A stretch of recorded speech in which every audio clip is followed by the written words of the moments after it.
All right, guys, we've got Daniel Locke here, writer for Wildcats Today, alongside myself at Sports Illustrated. Going to talk a little bit about Kentucky's guards, the defense, and then this Texas A&M game this weekend. Daniel, really appreciate you hopping on. And obviously, this year has been pretty fun for the Wildcats so far. And I think the large majority of fans would agree that the guard play has been a huge reason for the Wildcats' success, at least so far this season. When you look at these four different guys that we're going to talk about here today, Daniel, Antonio Reeves, Reed Sheppard, DJ Wagner, and Rob Dillingham, all of these guys obviously very good in their own right, but they do something different, I think, each of them that brings some value to this team. When you're looking at these four guys, I want to start here with the two starters in Antonio Reeves and DJ Wagner. What have you seen out of these two guys so far this season, and DJ and Reeves, as far as what they've brought to the table for UK? Well, yeah, thanks for having me, Lance. Very excited to be making my Locked On podcast network debut. It's only fitting, given my last name, that I would be on one of these. So as far as Antonio and Reed, Robert, sorry, getting a little ahead of my bad.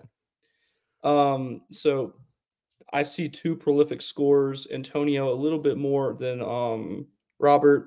Reeves averages 18.6 a game, and he shoots 51.1% from the field and 41.9% from beyond the arc. So just a very good scoring guard, kind of all-purpose guy. And then when I look at Dillingham, still a good scorer, not quite on the level that Reeves is at. He averages 14.4 a game. He shoots 48% from the field. But where I really feel like Robert separates himself is beyond the arc. He is arguably Kentucky's best three-point shooter behind Reed Sheppard. He averages 44.4% from beyond the arc. So I just see a really hot hand from three. Yeah, it's surprising to me, Daniel, when you look at these numbers so far this season. Heading into this year, Antonio Reeves was kind of tabbed as the scorer. He's the guy that whenever you want to go get a bucket, he's the guy that you look to. He's going to be putting up a lot of shots night in and night out. He's kind of been that scorer for UK. But what he wasn't last year was consistent. When the flamethrower got hot, it got extremely hot from downtown, and he was their three-point shooter. But this year, Reeves has kind of changed his game up just a little bit. He's still a very good three-point shooter, but what's changed is his ability to get into the lane and finish at the rim, I think, a little bit more physically than he was in his prior two seasons. And I'm including that one at Illinois State because whenever he got here, we kind of used that as the scout. And I said on this show, he's really good at taking all these different floaters, but I want to see him finish better at the rim. Didn't see that last year. We're seeing it this year. Antonio Reeves is kind of your scorer, I think, among this group, obviously averaging over 18 points per game. You talk about Dillingham there as the best three-point shooter, arguably, on this team, and you could absolutely make an argument that he is alongside Reed Sheppard, like you mentioned, above 44% from beyond the arc, which is just a couple of percentage points better than Antonio Reeves so far this season. Dillingham, though, when you look at him and watch him play, I thought that he was going to be, he still is. He's still very chaotic whenever he's on the court, but I thought that he was going to be significantly less efficient and a little bit more all over the place. But he has been phenomenal in ISO situations for UK so far this season. This is something that finally ESPN and other large networks are starting to pick up on when they're starting to break down Dillingham's game. Everybody loved his ball handling skills in high school, Daniel, but Dillingham has really shown, I think, a lot more control than I expected so far this year, and it's paid off. He's been more efficient from the floor. He's been scoring. He's also been distributing for the Wildcats a little bit as well, averaging 4.1 assists, which I believe ties for this team lead, for the team's lead with Sheppard. Dillingham, I think, for me, has been significantly more impressive this year than, again, I could have predicted. Yeah, he's been awesome, and I really feel like Coach Calipari will be impressed with that kind of transition from what he was last year to what he's been this year. And I'm looking forward to kind of seeing where he continues to separate himself. He can take care of the ball when he passes it, which is just a real underrated quality in the game these days, in my opinion. And there are just a lot of things that I feel like just make him a traditional Kentucky Wildcats guard, like a John Wall type of player, if you will. Yeah, he's definitely got that speed, and he's been utilized, I think, very well in this system that Coach Cal and John Welch have been running so far this season. You work your way down the points per game list here. Talked about Reeves, talked about Rob, DJ Wagner and Reed Sheppard, two guys that have been really good at different points for UK this season. Sheppard significantly more hot from the field. Wagner, kind of a leader there in the backcourt, kind of that floor general. Statistically, not as impressive as these three other players, but Wagner brings something that I think these other guys possess but don't show as consistently. And this is kind of this doesn't really have a whole lot to do with numbers, but as they say, Daniel, he kind of seems to have that dog in him. And I love seeing Wagner out there on defense, hounding people. I love seeing him on offense, being aggressive, going to the rim and scoring these past couple of games. He's been excellent at that. I thought Kentucky could get away with it against Missouri, just being aggressive and getting to the hole and scoring that way. And Wagner was a huge part of that. Talk to me about these two other guards here in DJ and Sheppard. What have you seen out of these two individually, and what are kind of some of the big traits that they possess that they contribute to the squad? Well, with DJ, kind of to a lesser extent, I see out of Robert, and that's just a guy who can kind of do whatever you need him to do. He can score, averaging 12.4 points a game. He can pass. He averages 3.5 assists per game. Not as good beyond the arc as Robert is, or even Antonio. He only shoots 32.6%. But Reed Sheppard, on the other hand, he is the Kentucky Wildcat that I've been the highest on this season. Really a pleasant surprise. Only averaging 11.9 points per game right now, but 4.4 rebounds, leading the team in assists, or co-leading with Robert at 4.1 per game. Reed also leads the team in steals with 2.5 per game. So just a real defensive guard, which I like to see a lot. And as I previously mentioned, he leads Kentucky's leader from beyond the arc, averaging 53.6%. I think that looking at these four different guys, you can see, like I mentioned at the beginning of the show, different traits that kind of define their game. They do similar things well, but I think when you look at them individually, there's things that stand out. Reeves being the scorer, Robert being the chaos, kind of the ball handler here, Wagner being the floor general and the more controlled, aggressive guy, and then Reed Sheppard being an all-around player so far, insanely efficient, but also I think showing really high IQ when it comes to the way that he plays defense. So all four of these guys are really special, very special, and when they combine together, they're very hard to stop on a given night, because if two of them aren't playing well, it's probably because the two others are really, really hot and they're going to be the ones getting the ball and scoring consistently. If even three of them aren't playing well, you're probably looking at one of them still shining and taking those shots and scoring a lot of points. You can't hold this backcourt down entirely, and nobody's been able to really do it so far this year. So my question to you, Daniel, about this really talented set of four players, if you had to pick one that stands out among the rest as having the biggest impact for the Kentucky Wildcats so far, who would you say it is? And is that going to stay the same for the rest of the season? Well, that is a very interesting question, a very tough question. And my answer might not be overly popular, but just from based off what he's been able to do from the 3-point line, I'm going to have to say Reed Sheppard. Like I said, shooting over 50%. Just really impressive with the amount of shots he's taking from back there. So just kind of what he's been able to do back there is just really makes a huge impact. 3-point shooting can lose you games, but it can also win you a lot. And Kentucky shoots the ball really well from deep with Reed on the floor. After him, I'm going to have to go with Antonio Reeves, just like I already mentioned, just a really, really good all-around guard who his scoring is by far the best part of his game, but he can do anything. I think that Reed Sheppard statistically has impressed me the most. That hot start to the season where he just could not miss. And it wasn't like he was taking one or two shots a game. It also wasn't like he was taking 10 consistently night in and night out. But every single episode where I did a recap, Daniel, I just kept looking at the camera in shock and saying, surely this slows down for the entire offense. But for Sheppard and Sheppard specifically, it's got to slow down at some point, right? And he has cooled off a little bit, now down to 53.6% from three, which I can't help but laugh at, saying, oh, he's cooled off and that's the percentage he's kind of landed at. But I think you like everything about his game, the defense, the vision on the court, tied for first on the team in assists. He can rebound. He can score in a variety of ways. We've seen him at every single level, at the rim, in the mid-range, and from beyond the three-point line, whether it be creating the shot for himself off the dribble or whether it be catch and shoot situations in transition. This guy can do literally everything for Kentucky so far. And I think that all four of these guards, extremely talented, again, contributing at different points. Rob Dillingham, after having a cold game against Florida, if I'm not mistaken, dropped 23 the other night against Missouri. Just went ballistic and made all of his three-point shots. I mean, these guys can really turn it on any given night. But Sheppard, man, if he's able to continue to play like this, I said this, gosh, I can't remember when I said this in the non-con slate, but it was like halfway through. I was like, he is going to be the biggest X factor for you in SEC games because he can do everything. He can do literally everything for you. He can create really clutch steals. He can hit that three-point shot that you need to get back into a game. He can take care of the basketball. He's doing a little bit of everything for UK. And the fact that you don't have to lean on him and you've got three other guys that you can say, okay, if he's not playing well, let's look to. And it's not often when you see Reed Sheppard not playing well. I mean, it's a phenomenal situation for Kentucky's offense in their backcourt. Agreed.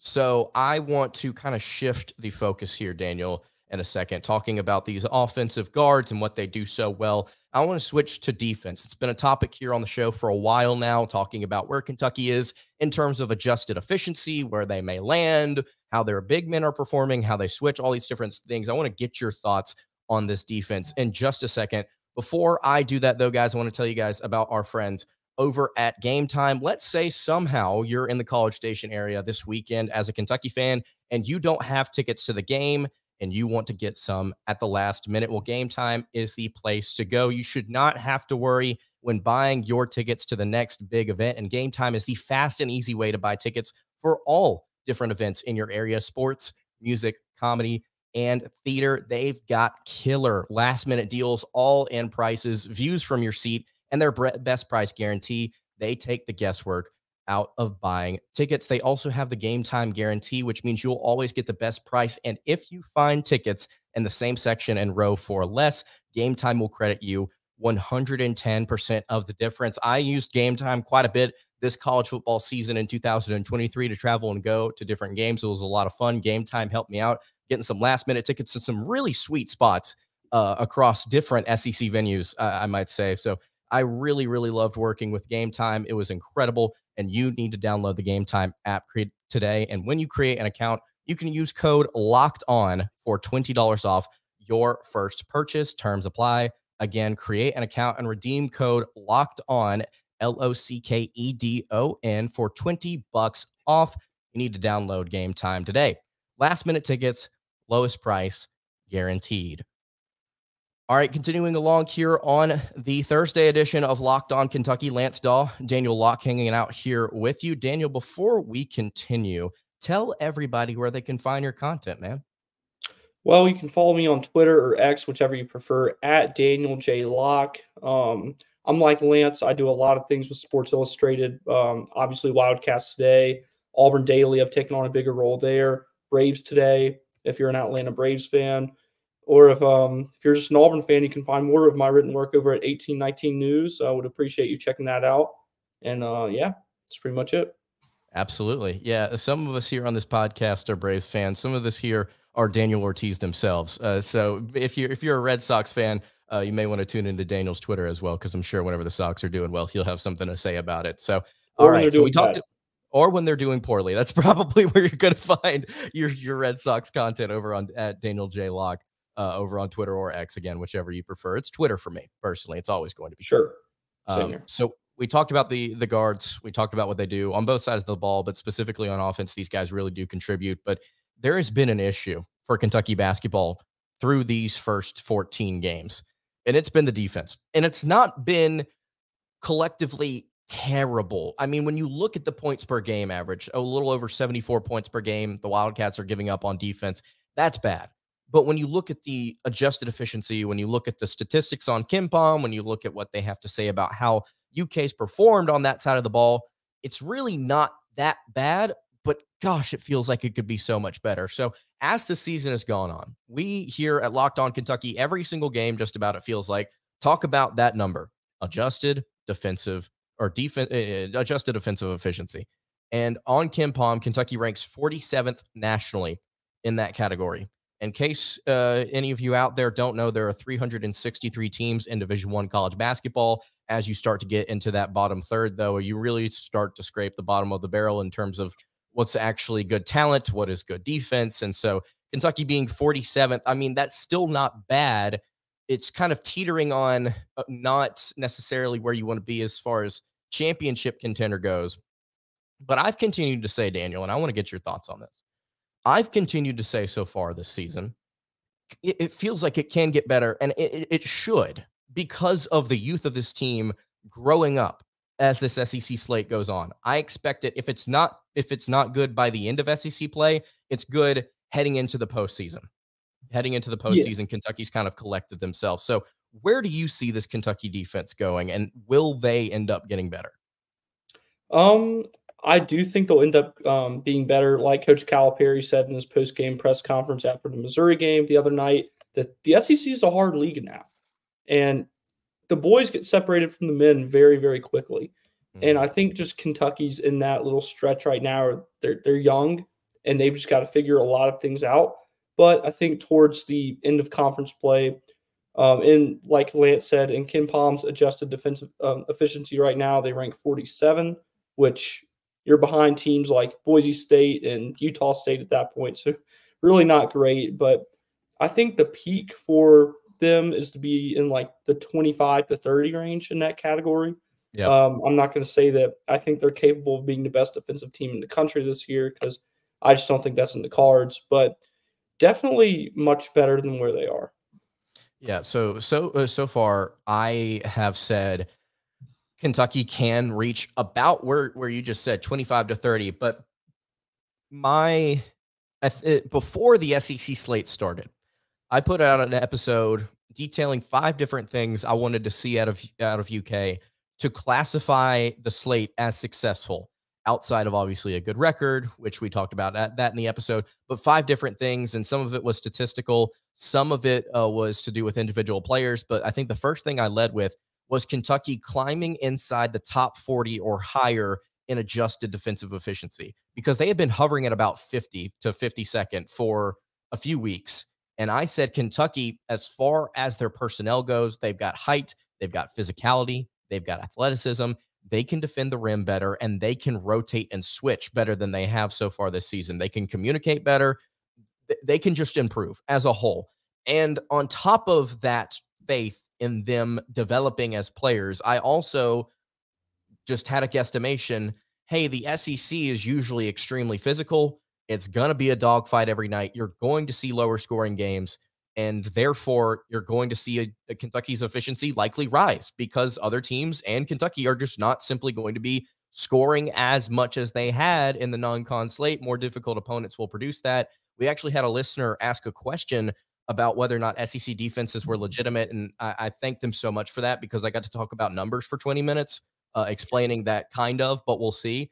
By the way, Mississippi State beat Tennessee, so there's one defense maybe that we thought may or may not be legitimate that actually is likely, because of the way that they played the Vols. But anyway, I'm getting sidetracked here. Point being, Kentucky, I think, can rise to that 25 to 30 range. I think they have that ability. I think their personnel could possibly get them there. I think the schedule can get them there as well. Let's say it happens, Daniel. Let's say we're looking up at the end of the regular season. Kentucky is probably lost to Tennessee. If they're winning, I mean, we're chugging the Kool-Aid heading into March, and we're looking up and we're saying, okay, Kentucky is ranked 29th in adjusted defensive efficiency. What, therefore, is then the ceiling for this team in the postseason if they're able to get that defense to that point? Because the offense, I don't know if it's ever going to truly slow down. Well, I've been on this train all year. The ceiling for this team is bringing home their 9th national title. Yes. Yeah, okay. Just want to make sure. Yes. Big Blue Nation would not have been happy with me if I had messed that up. But and if I'm wrong, then this episode is we're just going to burn it. I'm kidding. Yeah, but banner number 9 is the ceiling for this team, no matter what, in my opinion. But if they can improve that much defensively, I feel like the floor goes from, getting bounced in the round of 32 to an easy Sweet 16 team. I think so. I think so. When you look at these bigs and Trey Mitchell, Ugonna and Yenzo, obviously both of them do different things for Kentucky. Hugo has just kind of built his character as a basketball player off of defense and his limited action as a Wildcat so far. When you look at this front court, you've got height, obviously, Aaron Bradshaw as well, who has just now joined the fray, showing offensive and defensive ability. Let's say in a fairy tale world that Kentucky ends up bringing in the unicorn and Zvonimir Ivisic, and you've got 7'2" to go with 7 foot, 7'1", and 6'9" Trey Mitchell. What would Zvonimir do for this team as a whole? Do you think would he be able to get into the rotation? And then defensively, would it change Kentucky at all? I definitely think he would be able to crack the rotation, and I think he would just change Kentucky by A, that's just an extra set of legs. Depth always helps, and B, he's lengthy. I think he'd be able to rebound on both sides of the glass. So I feel like Kentucky would just get a lengthy rebounder who can, really help get some of those 50-50 balls.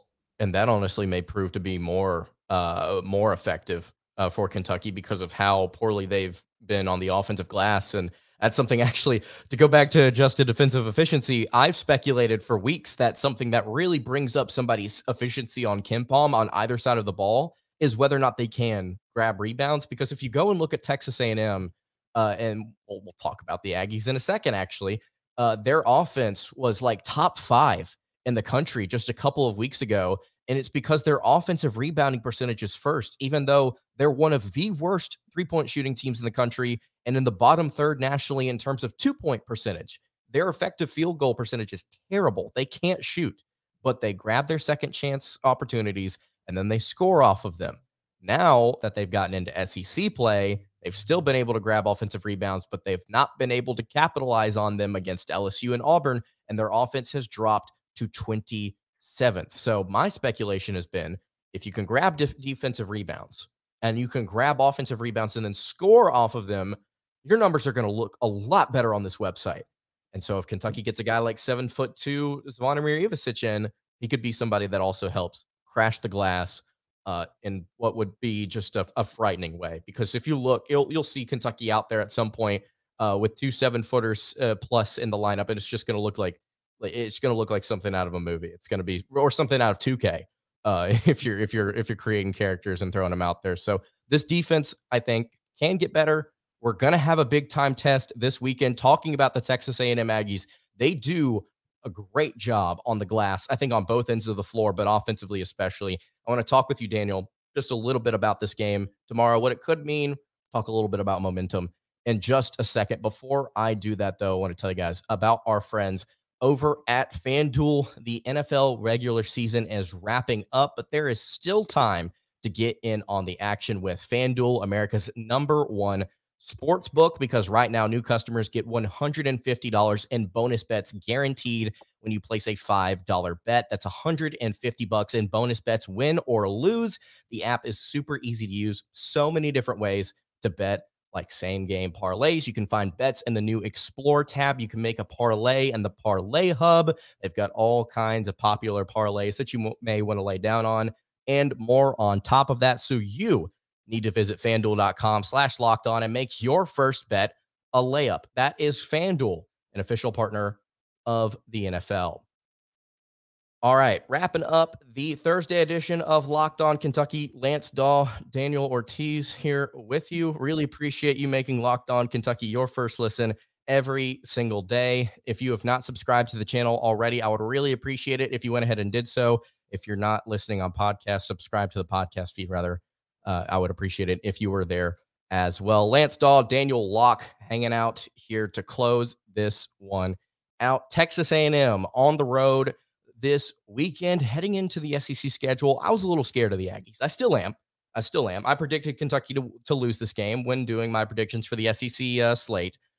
But now that they've lost 2 in a row, they look a lot more vulnerable than I would have expected, Daniel. But with that being said, it's difficult to win on the road in the SEC. It's very difficult to do that. They gave Auburn everything they had the other night, still could not come away with a victory. Kentucky coming in there. Ken Pom right now has Kentucky winning that game by 1. It's a 51% chance for the Wildcats, so it's quite literally a toss-up. Thoughts on this matchup as UK heads to College Station? Well, I feel like it's a good thing for Kentucky to have that Auburn film ahead of this game because Auburn is a very similar team to Kentucky this year and what they're good at, what they're okay at, and what they're not so good at, and just a lot of similar players on the roster, in my opinion. Um, so I feel like that's a good scouting tool to see how Texas A&M might respond in certain situations against another team who could be capable of making a deep run in March. Um, Wade Taylor, he's a dog. Averages 17.3 a game, leading the leading the Aggies in scoring. So stopping him is the key to winning this game, and that's what Auburn was able to do, and it worked out well. So that's really what I'm looking for here. But they're a deep team, and they have a lot of guys who are capable of picking up the slack when Wade Taylor's having an off game, such as Henry Coleman and Radford and Hefner. So this is just a team that's able to do a lot. So I'm just kind of interested to see how Kentucky starts. That'll be something I'm paying attention to because, like you said, it's hard to win the SEC on the road, and a slow start can be almost impossible to come back from. And I'm looking at the first 4 minutes out of halftime and kind of seeing how Kentucky does there. It'll be interesting to see how the Wildcats face off against that rebounding ability of Texas A&M. You talk about Wade Taylor, about him being a dominant guy for them. I think something fun to look at on Ken Pom and on other websites is percentage of possessions used for different players. And Ken Pom categorizes their players by the amount of possessions those guys are used. And if you have a go-to guy, it means he's used on 28% or more of your team's possessions. Wade Taylor is used on 30.9% of possessions for A&M. So almost a third of their possessions involve Wade Taylor doing something with the ball, whether it be an assist, a turnover, a basket, a shot, etc. He has been really on top of things for them so far this year, and that's top 40 among players in the country. And I think that's tops in the SEC, if I'm not mistaken. He can go and get you a bucket. Not the most efficient guy in the world, but he's kind of been the guy that, hey, if he misses a shot, like you mentioned, somebody like Henry Coleman is going to grab that rebound. And they have made it, the Aggies have, extremely tough for teams to kind of stay in games with their physical style of play. Obviously, Auburn was able to escape at home with a victory, just kind of out-muscled them in that game, despite being out-rebounded significantly on the offensive glass. So having that Auburn tape, I think, is going to be big for UK to figure out what they need to do, crashing the glass and making sure that they don't allow those second chance points, because if the Wildcats don't, I think they'll be able to have a little bit of success on their own on the opposite end of the floor. It was a poor shooting night from Kentucky from beyond the arc last time out. It feels like maybe UK is kind of due for a good shooting performance. Will that come on the road against Texas A&M mid-afternoon on Saturday? We will have to wait and see. Daniel, can you give me your just give me a score prediction for this game for the Big Blue Nation before we head out of here? I think Kentucky gets it done on the road by a narrow score of 72-66. Okay, 72-66, lower than what Ken Pom says, which I always look at Ken Pom and their scoring thing, where they predict, and I tend to go dramatically in one way or another. I'm with you. I think this is going to be a lower scoring game. They have it like 79-78. I don't know if anybody's cracking 77 in this one. If they do, it'll be because of free throws late. So I think the Wildcats are going to take this one. We'll preview this on tomorrow's episode of Locked On Kentucky. But Daniel, for now, again, tell everybody one more time where they can find all your content, and really appreciate you hopping on. Yeah, I really appreciate you having me. You can follow me on Twitter or X at Daniel J. Locke. You can check out my written work for Wildcats Today, Auburn Daily, or Braves Today, 3 Sports Illustrated properties. Or if you just want more traditional game coverage stuff for Auburn Tigers, you can find me over at 1819 News. Wherever you check me out, I'd be very appreciative. Yes, sir. Daniel, one more time, thank you so much for coming on the show.